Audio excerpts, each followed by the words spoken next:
Hi, everybody. Welcome in. Today we're talking about hummingbird feeders. If you've heard me talk before about hummingbird feeders, you know I try to give you the best advice I can. So again, we're getting a lot of questions, and they want me to talk about more in depth about hummingbird feeders and your choices. So I have this video divided up into four parts. And we're going to get into each one of those: a saucer type, bottle type, specialty type, and then hummingbird accessories. So first off, you know that I always talk about pretties and practicals. There it is, right there. Pretties and practicals. So advantages and disadvantages, we're going to go into detail, but obviously this one holds more nectar than this one. This one is so pretty. It's a great garden decoration. And yes, the red color is great for attracting hummingbirds. This has more red color, but what are the advantages of the practical? Much easier to clean. We're going to talk about that. We're going to talk about the amount of nectar it holds, and we're going to talk about how gravity is a negative for these guys and gravity is a positive for these guys. So let's get started. The first group, of course, I want to talk about are the saucer types. And the saucer types are definitely, my favorite type of hummingbird feeder. And why? Okay. So first off, to me, the safety of the hummingbirds is paramount. And saucer type feeders are so much easier to clean than the bottle types and most of the specialty types that I feel like you're more likely to keep that feeder clean and also keep the nectar fresh in there. Saucer types tend to hold less nectar than the bottle types, and the saucer types with only with less nectar in it, you're going to rotate it more frequently. We're in the 90s now, and that nectar needs to be rotated every 2 days at least. So if you're filling a whole bottle feeder up and you don't want to dump all that out, your tendency is to leave it out there a little too long. So, and of course, I talked about gravity. Gravity is important. When you're talking about saucer type feeders like this, gravity has the nectar in the bottom of the bowl, and the hummingbird's tongue, which is longer than its bill, they lap like a dog. Don't forget that. They don't drink like a straw. They lap like a dog. Their tongue darts in and out, and they can get to the bottom of that saucer just fine. And so the ones who can't get to the bottom of that saucer are the bees. The bees, proboscis, as it's called, what they drink from, because you can keep that nectar further away from the port. The bees land on there and they want to try to drink from it, and it's much harder. So these are great anti-bee. I'm not saying they're completely bee-proof, especially if you fill them too full. With some of the saucer type feeders, they include what are bee guards or nectar guard tips in them, like this one. You can see, if you can see those little clear looking rubber things down there, and then that little cleaning brush. Okay, so those little nectar tips, they slide up onto the inside of the ports. Again, not all ports on here are raised. They're raised so those nectar tips slide on there. Now, if you're going to use nectar tips, my preferred way to do it, installing it, is I like to, if you're having bee problems and you want to put the bee tips on, I prefer to put 2 on and leave 2 off and put it out. And so the hummingbirds come around and they're going to test all those ports. They're going to keep going around and they will check that. And then they may hit that tip first with their tongue and say, oh, nope, and go around. But at the next port, their tongue goes down, they get nectar. So they know this flower, that's what they think it is, has nectar. And so then they'll start feeding and they'll poke through that. You can put the other 2 on and truly keep the bees out. But like I said, they're very hard for bees to feed from. Now, they're not impossible. Why? Because when the hummingbird draws its tongue back out from feeding, some drips of nectar can fall on the outside. There's no way to prevent that, and the bees can get to that some. So that's one reason that you'll see them feeding on the outside, but they're not really nectaring on it on there. So one of the really cool features of this and aspects saucer feeders is you see these raised flowers. These raised flowers are not just to be pretty. These raised flowers are water diverters. So when it rains, the water tends to divert around there. So these they're more water resistant than you think they are. So a good saucer type is a great addition. And when I say easy to clean, they're top shelf dishwasher safe. The little ports are the only part that really require any extra care in cleaning, because of it's so easy to wipe out and clean with hot water. So the ports themselves require a little port brush, and yes, a mascara brush, anything like that. But it's so important to get down into those ports and clean that out in there, give it good cleaning. That is where a lot of the bacteria and the mold will tend to start to form, and you definitely, and that's where the hummingbirds are most vulnerable, because that's where they're darting their tongue in and out. So definitely make sure you have a good cleaning brush to get into those ports. Now, there are many different types of brushes. They have the ones for the bottles, and then two different a port brush here, and also this is the one we're going to talk about later with the specialty hummingbird feeders. And then the other thing you might want to add, while these tend to have a built-in ant moat, they call it, it's very small and the water evaporates very quickly. So I always recommend a good ant moat with your saucer type hummingbird feeder. The second type of hummingbird feeders we want to talk about are what are called the bottle type hummingbird feeders. And let's get this up here. Yes, this is my house, my old house a few years ago.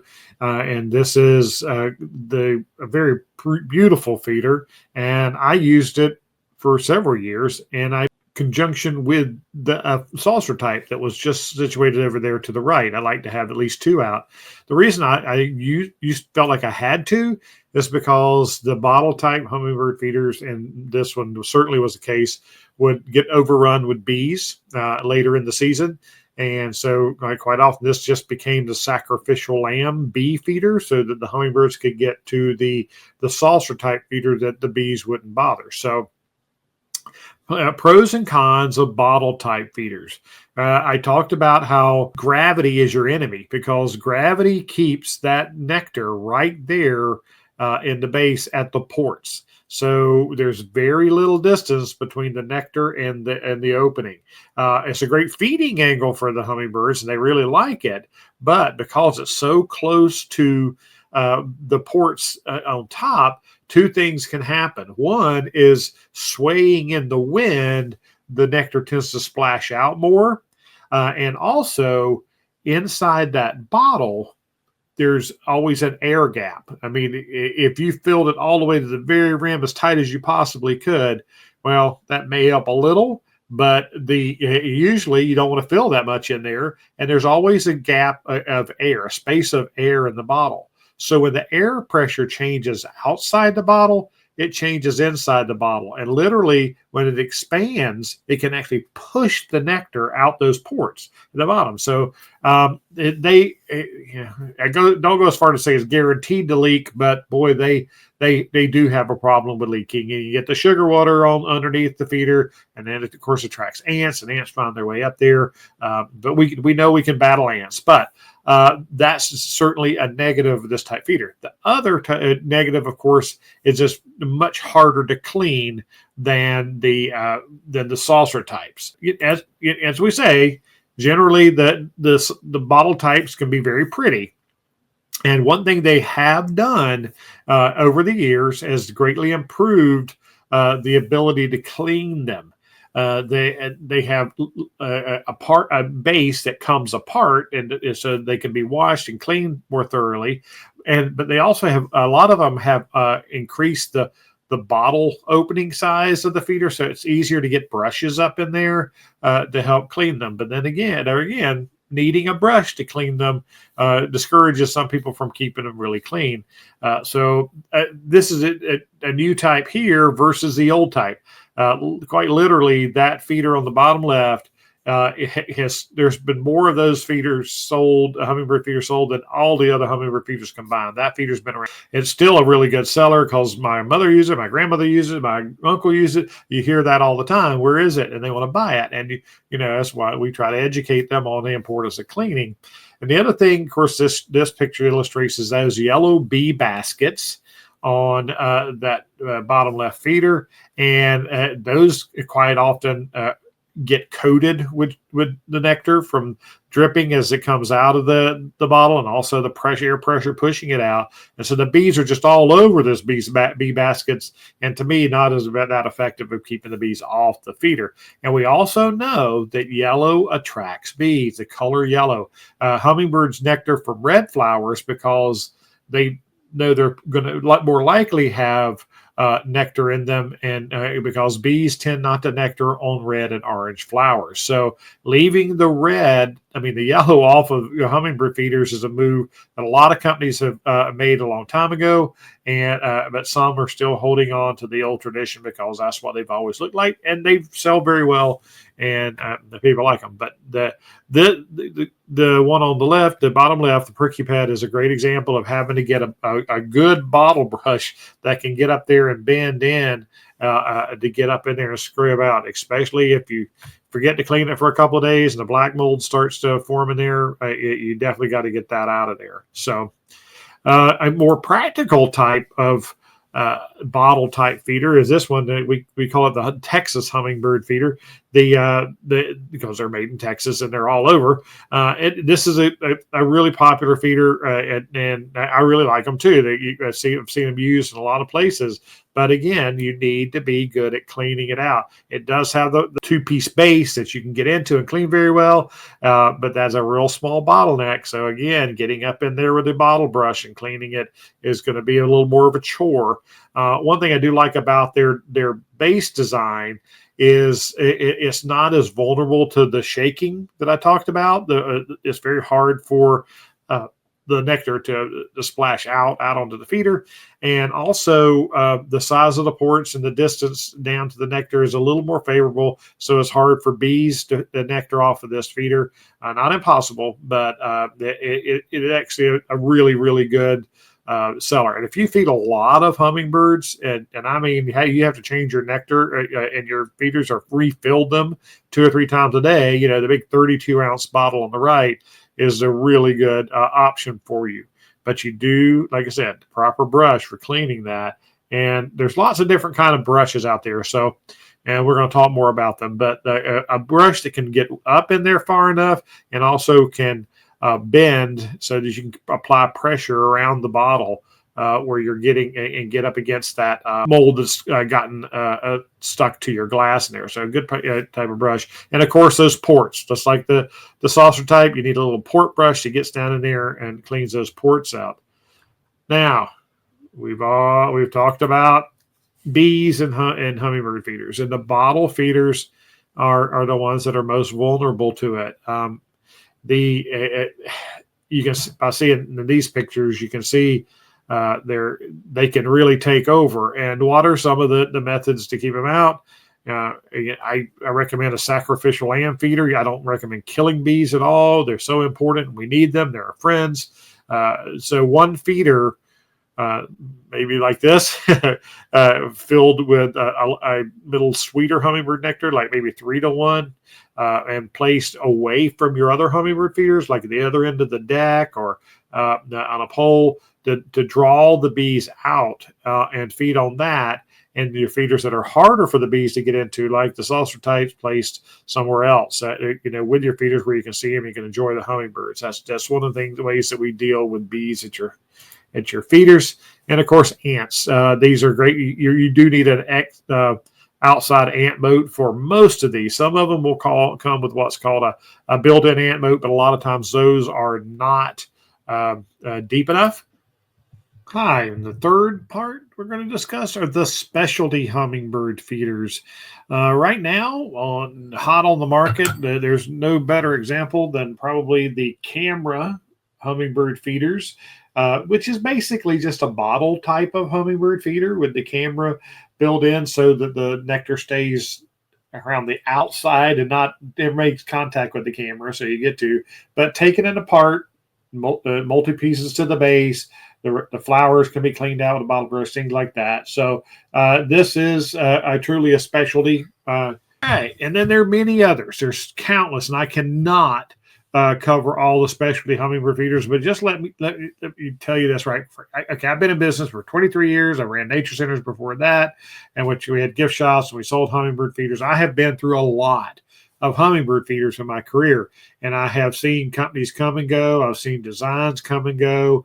We've brought in designs that looked great via pictures and were just not functional. They were not practical at all, so we quit carrying them. So we've weeded through a lot of hummingbird feeders that are out there on the market. So these specialty ones that I'm going to share with you are the ones that I've kind of settled in that kind of meet my approval as kind of the unusual, but people like them, and there's different reasons they're successful. So the first ones that we've been dealing with this company since the beginning.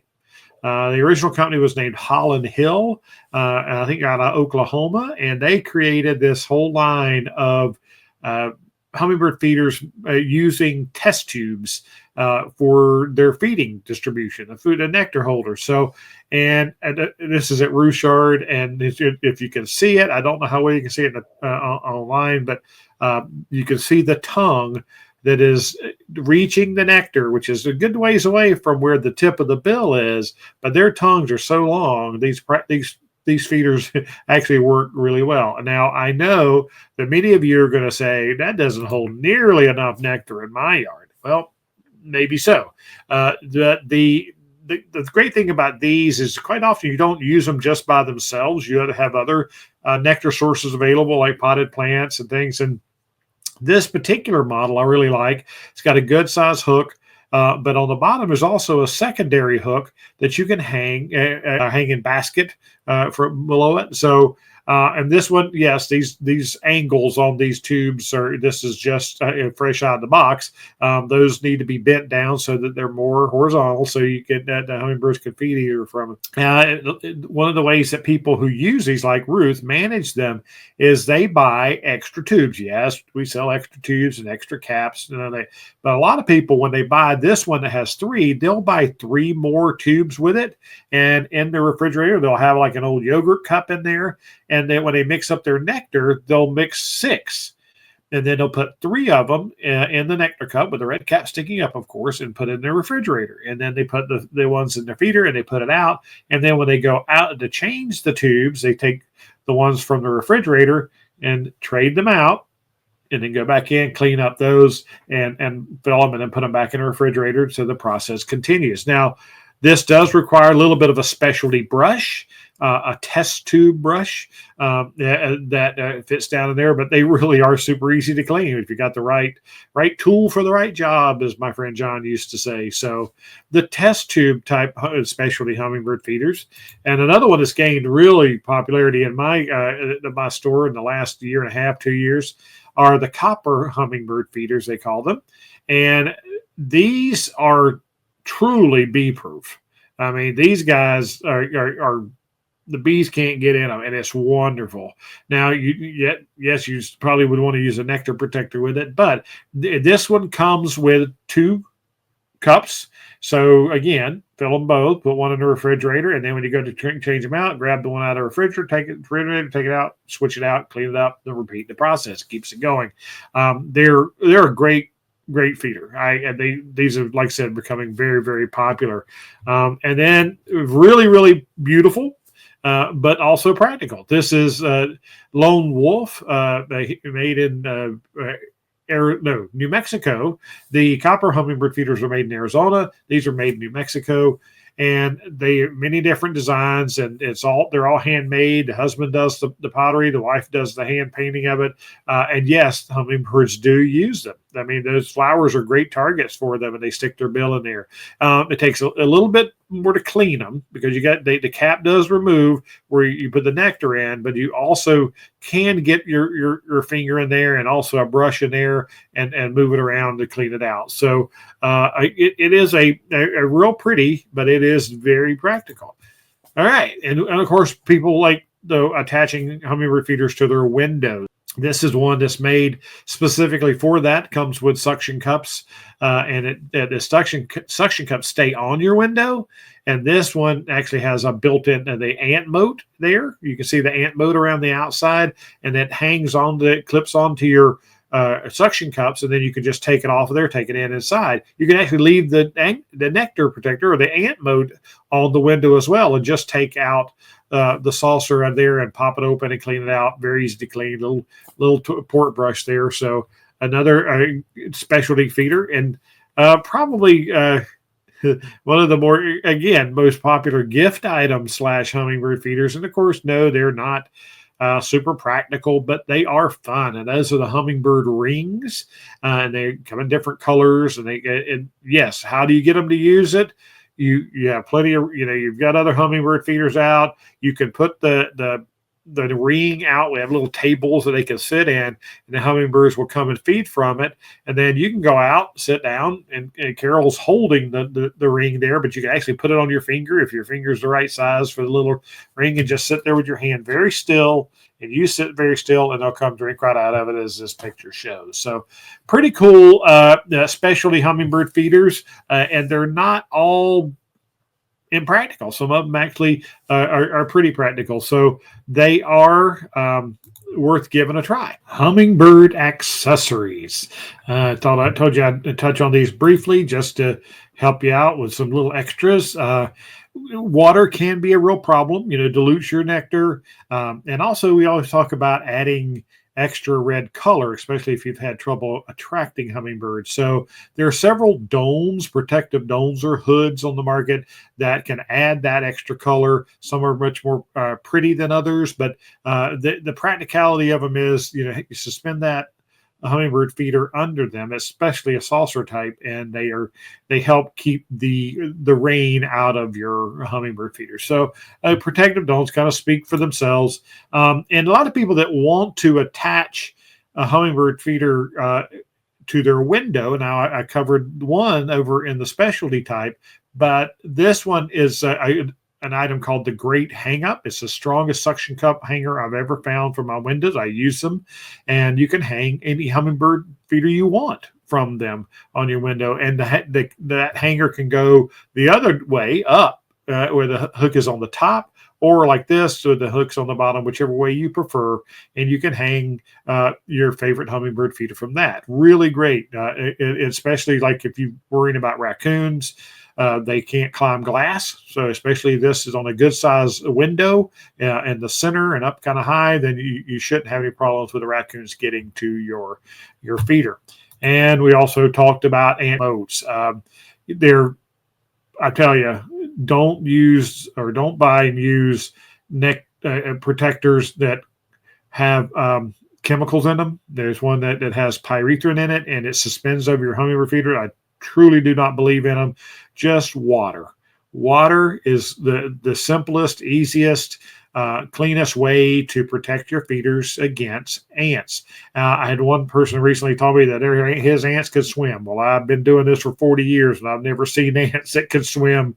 But I don't know. It would truly be a new thing for me to witness ants swimming across a good size ant moat. I have seen ant moats that get filled with enough dead ants in it that the other ants walk across the bodies and got around. So of course, that plays to cleaning out your ant moat regularly.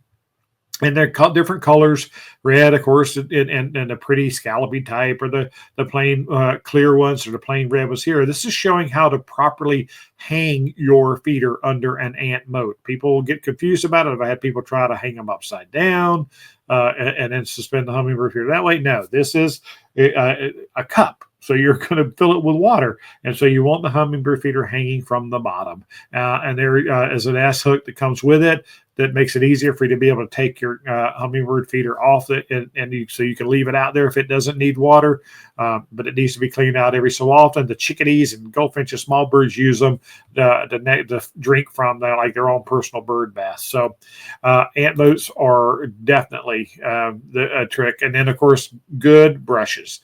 The right tool for the right job, as I said earlier.